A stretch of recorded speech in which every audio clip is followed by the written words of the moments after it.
ఏదైతే తెలంగాణ రాష్ట్ర సాధన కోసం పోరాటం చేసి సాధించిన కేసీఆర్ గారిని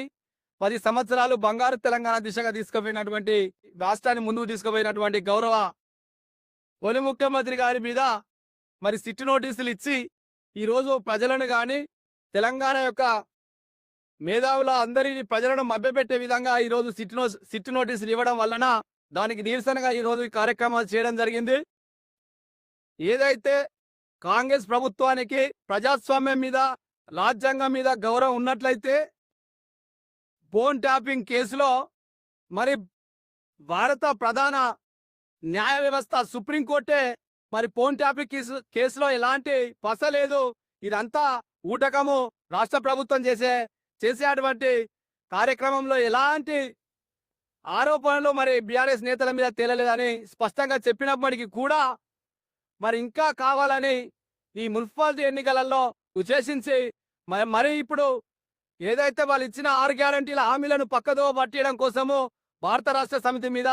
మా పార్టీ అధినేత గౌరవ మాజీ ముఖ్యమంత్రి మీద కేసీఆర్ గారి మీద కానీ కేటీఆర్ గారి మీద కానీ ఇలాంటి చిల్లర మల్లర సిట్ నోటీసులు ఇచ్చే కార్యక్రమాలు చేస్తున్నారు. కాబట్టి మేము ఈ సందర్భంగా ఒకటే చెప్పదలుచుకున్నాం. కొత్తగూడెం మండల పక్షాల నుంచి ఏదో కాంగ్రెస్ గవర్నమెంట్ మీరు ఇచ్చిన 6 గ్యారంటీల మీద వాటిని ఎట్లా అమలుపరచాలని దృష్టి పెట్టండి. మరి ప్రజలకు ఎట్లా మనం అభివృద్ధిని తీసుకుపోవాలని ఆ దిశగా దృష్టి పెట్టండి తప్ప మీరు ఒకసారి బీసీ రిజర్వేషన్ అని చెప్పేసి, ఒకసారి కాళేశ్వరం అని చెప్పేసి, ఒకసారి ఫోన్ ట్యాపింగ్ అని చెప్పి, ఒకసారి ఈ కార్ రేసింగ్ అని, ఒకసారి ఈ రకరకాలుగా భారత రాష్ట్ర సమితి మీద ఎట్లా నిందలేయాలనే ప్రయత్నమే చేస్తున్నారు తప్ప మీరు అధికారంలోకి వచ్చిన కారణం నుంచి ప్రజల కోసం, ప్రజా సంక్షేమం కోసం, ప్రజల అభివృద్ధి కోసం తెలంగాణను భారతదేశంలో అభివృద్ధిలో నిలబెట్టే దిశగా మరి ముఖ్యమంత్రి గారు పనిచేస్తలేరని ప్రజలకు స్పష్టంగా అర్థమైపోయింది. ఇలా మున్సిపల్ ఎన్నికలను దృష్టిలో పెట్టుకుని రకరకాల ఆరోపణలు గనక భారత రాష్ట్ర సమితి మీద చేస్తే